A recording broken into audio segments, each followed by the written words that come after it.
Assalamualaikum. Sebelum kita menonton video ini, bagi yang sayang orang tuanya silahkan ditekan tombol subscribe-nya, jangan lupa juga untuk berkomentar.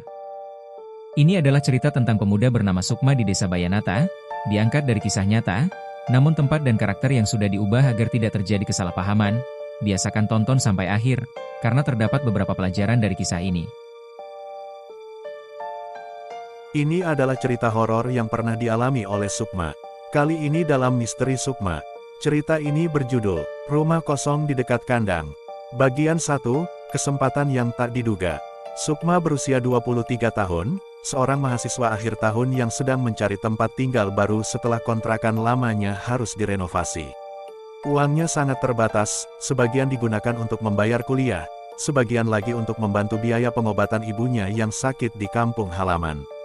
Setiap hari ia harus bekerja paruh waktu sebagai kurir untuk mencukupi kebutuhan hidupnya.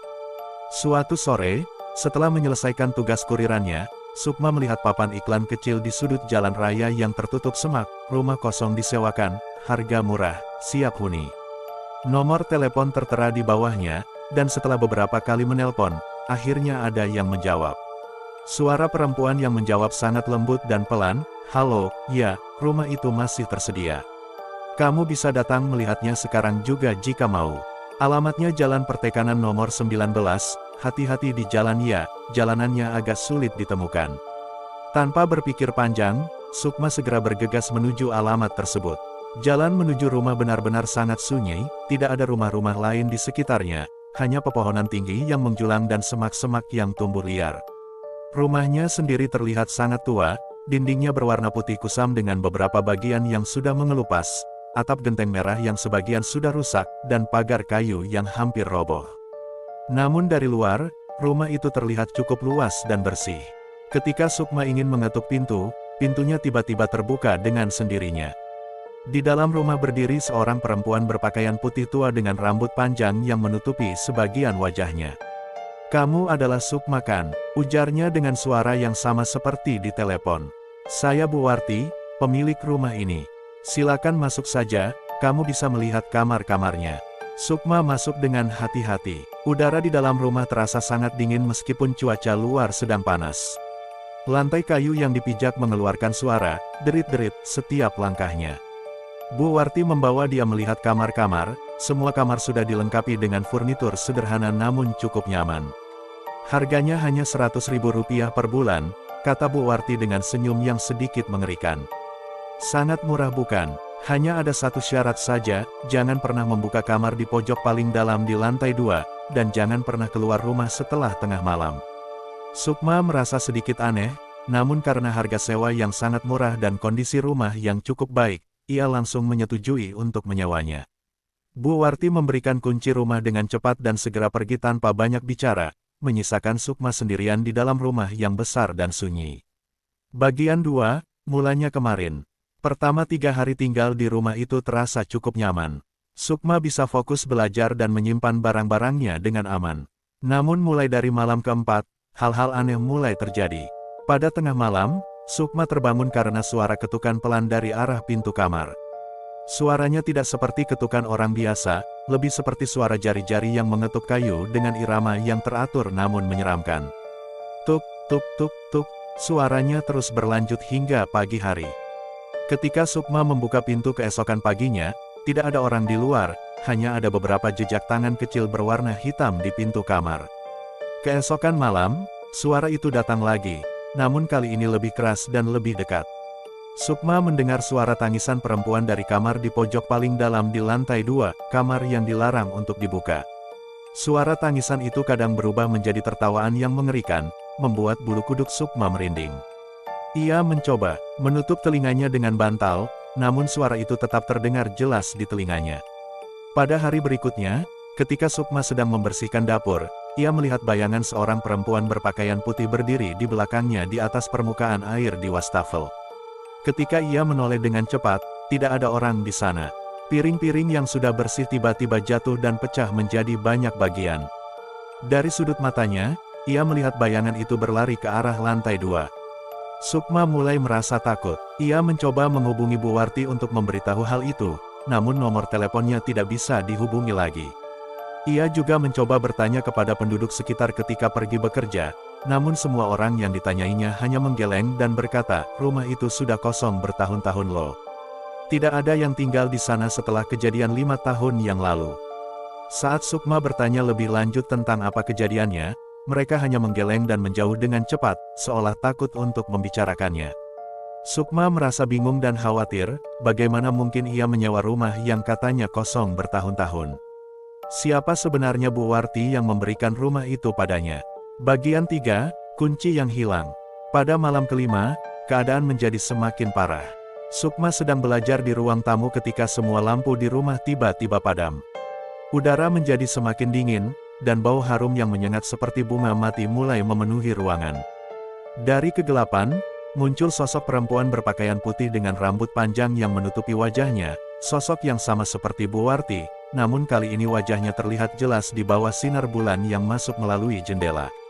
Wajahnya penuh dengan luka-luka hitam dan merah, matanya kosong tanpa iris, dan bibirnya berdarah. "Kamu tidak patut tinggal di sini," teriaknya dengan suara yang menusuk telinga. "Rumah ini adalah milikku. Kamu harus pergi sekarang juga." Sukma mencoba berlari ke kamar dan mengunci pintunya, namun pintu kamar tidak bisa dikunci, kuncinya tiba-tiba menghilang. Sosok perempuan itu masuk dengan mudah, melayang di udara sambil mengeluarkan suara tangisan yang menyakitkan telinga. "Ingat apa yang kubilang, jangan pernah membuka kamar itu," teriaknya lagi. "Tapi kamu pasti penasaran bukan? Ayo, buka saja kamar itu, lihat apa yang ada di dalamnya." Tanpa bisa mengontrol tubuhnya, Sukma merasa kakinya bergerak sendiri menuju lantai 2, menuju kamar yang dilarang itu. Kunci kamar yang tadinya terkunci dengan erat tiba-tiba terbuka dengan sendirinya. Cahaya merah menyala dari dalam kamar, menerangi ruangan yang penuh dengan barang-barang lama dan foto-foto hitam putih. Di tengah kamar terdapat sebuah ranjang kecil dengan seorang anak perempuan kecil yang tertutup selimut putih, sedang tidur dengan tenang. Sosok perempuan itu berdiri di sisi ranjang, lalu perlahan membuka selimutnya. Di bawah selimut tidak ada tubuh anak, hanya ada sebuah boneka kayu yang sudah lapuk dengan wajah yang dibuat menyeramkan. "Ini adalah anakku, Rina," ujar perempuan itu dengan suara yang penuh kesedihan. "Kami tinggal di rumah ini 5 tahun yang lalu. Suamiku adalah seorang pekerja konstruksi yang selalu pergi bekerja jauh. Suatu malam, ada orang yang masuk ke rumah dan mencoba menyakiti kami berdua." Sukma merasa dadanya sesak mendengar cerita itu. "Aku mencoba melindungi anakku, namun aku tidak kuat. Mereka membunuh aku dan membuat anakku hilang. Sejak saat itu, aku terus menunggu di rumah ini, menunggu anakku kembali, atau menunggu orang yang bisa membantu kami menemukan keadilan." Bagian 4, kejahatan yang terungkap. Saat cerita itu selesai, pintu kamar tiba-tiba terbuka dan masuklah seorang pria tua dengan wajah kasar dan mata yang penuh ketakutan. "Jangan beritahu dia apa-apa," teriak pria itu sambil mengeluarkan sebuah pisau tajam.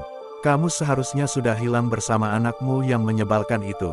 Sosok perempuan itu berubah menjadi sosok yang lebih mengerikan, matanya menyala merah, giginya tajam seperti hewan buas.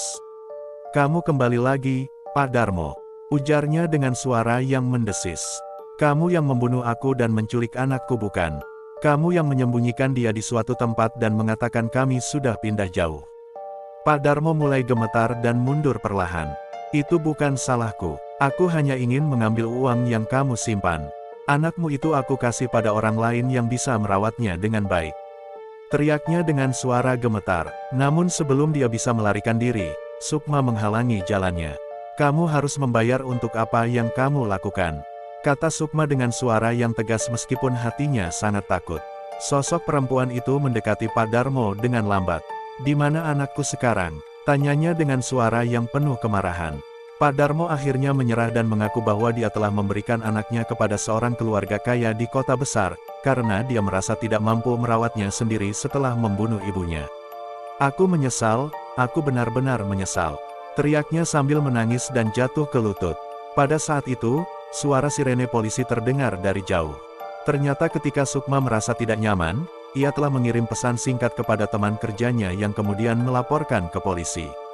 Polisi sudah menyelidiki kasus hilangnya keluarga tersebut selama bertahun-tahun dan akhirnya menemukan bukti yang menghubungkan Pak Darmo dengan kasus itu.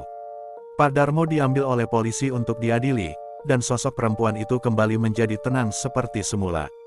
"Terima kasih telah membantu aku, Sukma," ujarnya dengan suara lembut.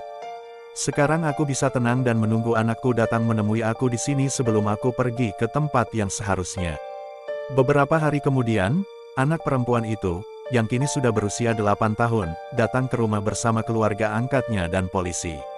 Ketika dia memasuki kamar di pojok lantai 2, dia langsung berlari ke arah ranjang dan memeluk boneka kayu yang sudah lapuk. "Ibu," ujarnya dengan suara pelan, "aku sudah mencari ibu selama ini." Pada malam itu, Sukma melihat sosok perempuan dan anaknya sedang berdiri di halaman rumah, menyala dengan cahaya putih lembut. Mereka berdua tersenyum padanya sebelum perlahan menghilang ke dalam udara.